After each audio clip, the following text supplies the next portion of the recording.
हूँ मानसी सुदर्शन। आप देख रहे हैं सिटी न्यूज। मैं आप सभी दर्शकों का करती हूँ स्वागत। अब बढ़ते हैं खबरों की तरफ। राम की नगरी अयोध्या में लव जिहाद का एक नया मामला प्रकाश में आया, जिसमें प्रयागराज के सितारू का रहने वाला एक अलग समुदाय का युवक अयोध्या के हिंदू समाज की युवती के साथ पिछले 10 सालों से नाम बदल कर बात कर रहा था और युवती को अपने साथ ले जाने की फिराक में था। लेकिन परिजनों को उस पर शक होने के बाद पुलिस को सूचना दी। वहीं अब पुलिस परिजनों के आरोप पर कार्रवाई कर रही है। बता दें कि पूरा मामला अयोध्या कोतवाली के रानोपाली क्षेत्र का है, जिसमें एक युवक अपने नाम बदलकर युवती के साथ उसी के परिवार में रह रहा था और अब मौका देखते हुए युवती को अपने साथ ले जाने की तैयारी में था। इस मामले की जानकारी परिजनों को हुई तो पुलिस को सूचना दी।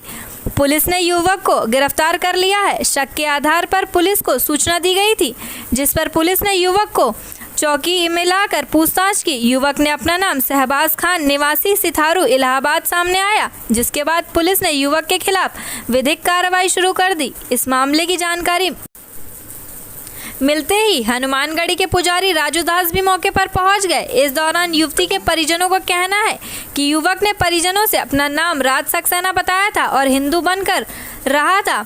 इतना ही नहीं, समुदाय विशेष के युवक ने युवती के परिजनों को झांसा देने के लिए अपने हाथ में कलावा भी बांध रखा था।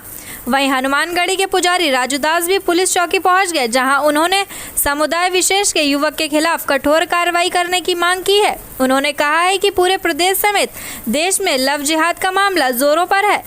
हिंदू युवतियों को प्रेम जाल में फंसाकर समुदाय विशेष के युवक उनको प्रताड़ित कर रहे हैं, लेकिन अब योगी का शासन है और ऐसे लव जिहाद करने वाले लोग ठंडे हो जाएं। इस प्रकरण में पुलिस ने अभी कुछ कहने से मना कर दिया है और विधिक जांच की जा रही है। हालांकि लड़की के परिजनों ने पुलिस को शिकायती पत्र सौंपा है। मामला है पूरा मामला ये सर क्या बोलते हैं, जो लड़का नाम राज नाम बता के रह रहा है, ये असल में है मुस्लिम। जब हम लोग को जानकारी चली, ये हम लोग को बताता था कि हम हिंदू हैं और राज सक्सेना नाम बताता था कि मेरा नाम राज सक्सेना है। हमको अदरवाइज दूसरे लोगों से पता चला कि ये मुस्लिम है। जब हमें पता चला और हमने फूफा जी से अपने कहा, ये विशाल जी से बताया कि फूफा जी अपने जो लड़का आपके घर पे आया हुआ है, इससे आधार कार्ड आप मांगिए। तो इससे हम लोग आधार कार्ड मांगे तो इसने ये बोला इसमें कि आधार कार्ड मेरा वीजा के लिए गया हुआ है और इसलिए मेरा आधार कार्ड मिल नहीं रहा है। और जब इन लोग ने विरोध किया तो राज्य प्रशासन द्वारा जब इनको उठवाया गया तब इन्होंने साफ साफ बताया।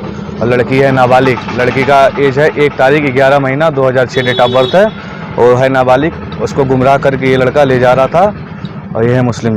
ये कैसे अपने आपके घर में आ गया? सर हम तो यहाँ रहते नहीं थे और हमारे फूफा जी और बुआ जी हैं थोड़ा दिमाग के कमज़ोर, और ये छोटा भाई उनका लड़का बादल नाम है, छोटा है ये। इन लोग हैं दिमाग के कमज़ोर, कुछ जानकारी नहीं रहती है। जो संपूर्ण मालिक है ये कोमल ही है, ये भी है नाबालिग। तो फूफा बुआ जी इसी को आगे किए रहते थे। तो इसने लड़की को इसने बहला फुसला के कि बताया मैं हिंदू हूँ, मैं तुमसे प्यार करता हूँ, मैं तुमसे शादी करना चाहता हूँ। तो जब यहाँ पे आए तब इसका पूर्ण रूप से खुलासा हुआ कि ये क्या बोलते हैं, ये मुस्लिम है। और बाकायदा जब इसकी जानकारी ली गई तो 100% अभी यहाँ इसने थाने में भी कबूल किया, हमसे भी बताई, लड़की ने भी बताया, लड़की ने भी बताया कि मैं मुस्लिम हूँ। ये सिरातू जिला इलाहाबाद का सिरातू जिला का रहने वाला है। मैं साधुवाद दूंगा प्रशासन के लोगों को। प्रशासन के लोगों ने इस चीज़ को संज्ञान में लिया और योगी जी की सरकार है। योगी जी के सरकार में किसी के साथ नाइंसाफ़ी नहीं होगी, लेकिन किसी के साथ गलत हो रहा है तो कानूनी तरीका से उसको ठीक किया जाएगा। आज प्रकरण है अयोध्या का, लव जिहाद का प्रकरण है। एक शहबाज खान नाम का लड़का जो 10 दिन से अयोध्या की बच्ची है उसके साथ रह रहा था। ये लव जिहाद का प्रकरण है। माता पिता जी को जानकारी हुई और उसको ले भागने के चक्कर में वो लगा हुआ था, ले जा रहा था। तब तक उसकी माँ को जानकारी हुई।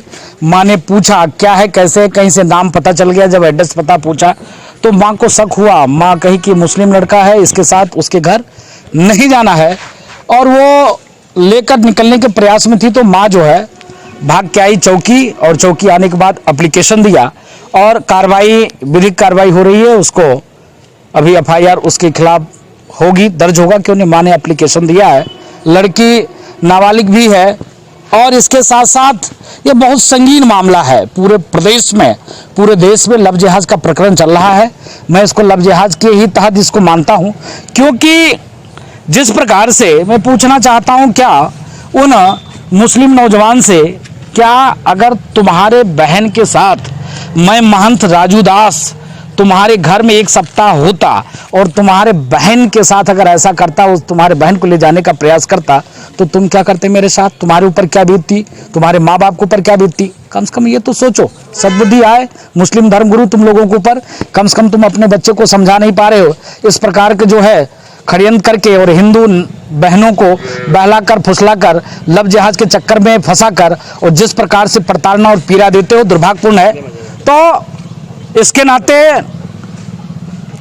प्रशासन को धन्यवाद है और योगी जी की सरकार है। योगी जी की सरकार में अच्छे अच्छे ठंडे हो जाते हैं।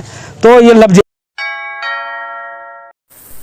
रामनगरी अयोध्या में अति प्रिय संवेदनशील क्षेत्र में महापाप का मामला सामने आया है, जहां येलो जोन एरिया में खून से लथपथ मिली 7 वर्षीय मासूम को तड़पता देख स्थानीय लोगों ने पुलिस को सूचना दी और स्थानीय लोगों ने मासूम को लेकर अस्पताल पहुंचे। वहीं मासूम की हालत नाजुक चलते उसके उपचार के लिए लखनऊ रेफर कर दिया गया। ऐसी हैवानियत करने वाले दरिंदों को पुलिस तलाश कर रही है। आपको बताते चले, अयोध्या कोतवाली क्षेत्र के दिगंबर अखाड़े के पास का यह मामला, जहां माना जाता है कि इस क्षेत्र के चारों तरफ सुरक्षा का जाल है और हर आने जाने वालों पर सुरक्षा की निगाहें बनी रहती हैं, लेकिन आखिरकार यह सुरक्षा उस समय क्यों नहीं दिख पाई जब एक मासूम के साथ दरिंदगी हो रही थी। वहीं अयोध्या के हनुमानगढ़ी मंदिर से कुछ ही दूरी पर इस मासूम का घर है और घर के बगल ही एक भंडारे का आयोजन किया जा रहा था, जहां पूरा मोहल्ला भोजन कर रहा था। उसी समय एक दरिंदा मासूम को किसी तरह पीछे ले गया, जहां उसके साथ अप्रिय घटना घटित हुई और जब मासूम को छोड़कर दरिंदा भाग गया तो वह बेटी अस्त व्यस्त अवस्था में कुछ दूरी आई, जहां स्थानीय लोगों ने देखा और हड़कंप मच गया। श्री राम अस्पताल लेकर गए, जहां से उसे जिला महिला अस्पताल भेजा गया। नाजुक हालत को देखते हुए अब लखनऊ रेफर कर दिया गया है। घटना स्थल पर पहुंचे एसएसपी शैलेश पांडे ने बताया कि बालिका के शरीर पर चोट के निशान पाए गए हैं और इलाज के बाद बालिका को अस्पताल भिजवाया गया। दोषी कौन है मामले में अज्ञात है। घटना की जांच चल रही है। जो भी दोषी होगा उसके ऊपर कड़ी से कड़ी कार्रवाई की जाएगी। अयोध्या में हुई घटित घटना को लेकर सभी स्थानीय जनप्रतिनिधि, भाजपा सांसद लल्लू सिंह, विधायक वेद प्रकाश गुप्ता, सपा के पूर्व मंत्री पवन पांडे सहित राज्य महिला आयोग की सदस्य श्वेता राज सिंह ने परिजनों से मुलाकात की और इस घटना की निंदा करते हुए अपराधियों को जल्द से जल्द गिरफ्तार करने की मांग करी है। वहीं इस मामले को लेकर जिला प्रशासन ने जांच शुरू कर दी है। आसपास के सीसीटीवी फुटेज को खंगाला जा रहा है। घटना बहुत ही अमानवीय और नृशंस ये घटना है। निश्चित रूप से 7 साल के अबोध बच्ची के साथ जिन अमानवीय लोगों ने घटना की है उनके खिलाफ सख्त कार्रवाई होगी। और मेरे को जैसे मालूम पड़ा वैसे ही मैं वाकई सीधा अस्पताल आया हूँ। हमारे सांसद जी भी हमारे साथ आ गए थे, ये भी दिल्ली से भी आए हैं माननीय सांसद जी। और निश्चित रूप से हम प्रशासनिक अधिकारियों से ये कहेंगे कि वो इस पर अविलंब कार्रवाई करें और दोषी को सजा मिले और इस बच्ची को जो भी इनकी व्यवस्था हो सकती है उसको हम लोग करने का प्रयास कर रहे हैं। मुझे निश्चित रूप से भरोसा है कि अपराधी भी पकड़े जाएंगे और सख्त कार्रवाई भी होगी और बच्ची की जो उसके साथ ये घटनाएं घटी है उसके परिवार के साथ भी हम लोगों की सहानुभूति है और हम लोग पूरी इसमें मदद करेंगे। इन्फॉर्मेशन मिली है पुलिस को कि एक बच्ची जिसकी उम्र 7 साल बताई जा रही है उसके साथ दुष्कर्म की घटना बताई जा रही है और बच्ची को इंजरी है।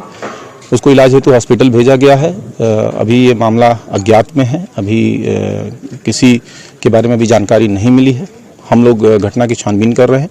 जल्दी घटना का अनावरण और जो भी इसमें दोषी पाए जाएंगे उनकी गिरफ्तारी की जाएगी। मेडिकल एग्जामिनेशन उसका हो रहा है। सारे फैक्ट्स एविडेंसेस के आधार पर हम लोग घटना का अनावरण करेंगे। जो भी इसमें दोषी आएंगे उनको कड़ी से कड़ी उनके विरुद्ध कार्रवाई सुनिश्चित की जाएगी।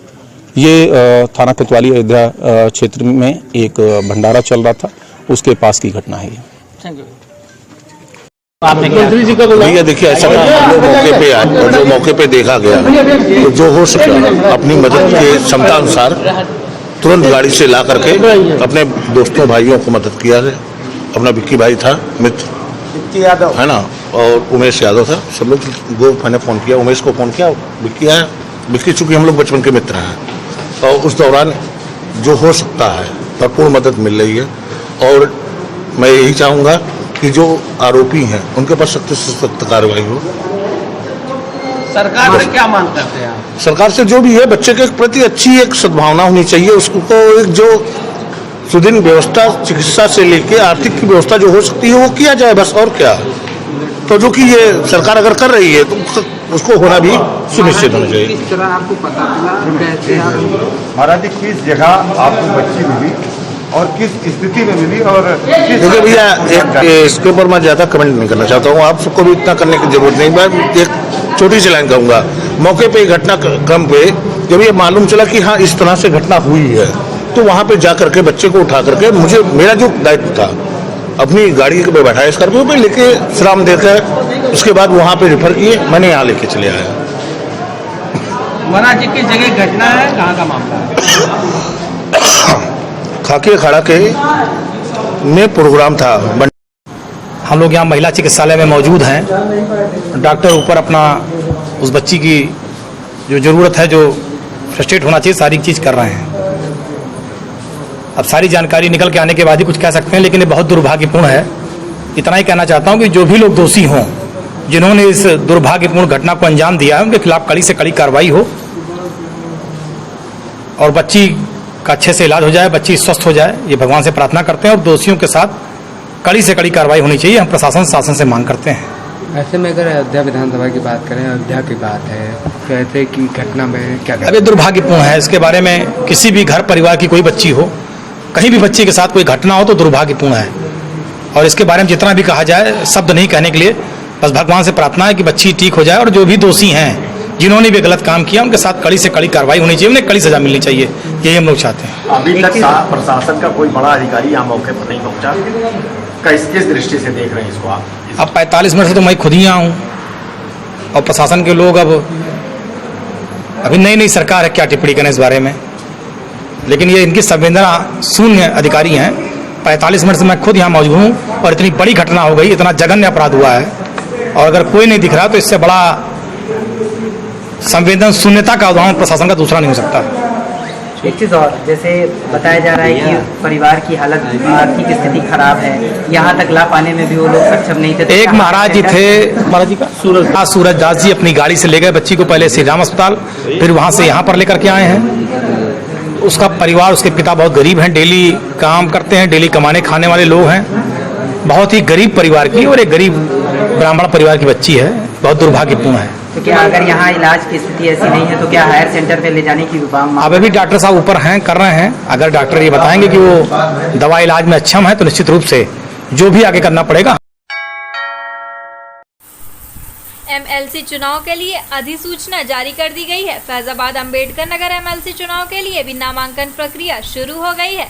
इस दौरान नामांकन प्रक्रिया के पहले दिन निर्दल प्रत्याशी नरेंद्र तिवारी ने अपना नामांकन पत्र खरीदा। वहीं उप जिला निर्वाचन अधिकारी अमित सिंह ने कहा कि नामांकन प्रक्रिया शुरू कर दी गई है। कलेक्ट्रेट परिसर में रिटर्निंग ऑफिसर के कक्ष में नामांकन कराया जा रहा है। हालांकि कोई नामांकन नहीं हुआ है। नामांकन प्रक्रिया 22 मार्च तक चलेगी और 9 मार्च को मतदान संपन्न कराया जाएगा। देखिए, आज 15 मार्च 2022 को 15 फैजाबाद स्थानीय प्राधिकारी निर्वाचन क्षेत्र का नामांकन स्टार्ट हुआ है। नामांकन के लिए जिलाधिकारी महोदय इसके रिटर्निंग अफसर हैं और डिप्टी डीओ अयोध्या और डिप्टी डीओ अम्बेडकर नगर इसके एआरओ हैं। आज नामांकन शुरू हो गया है और पूरी नामांकन प्रक्रिया सीसीटीवी में निगरानी में होगी। इसके अलावा बाहर बैरिकेडिंग की गई है, प्रत्याशियों का गेट अलग किया गया है, एक वीडियोग्राफर की व्यवस्था की गई है और जो हमारी वोटर लिस्ट है वो तैयार है।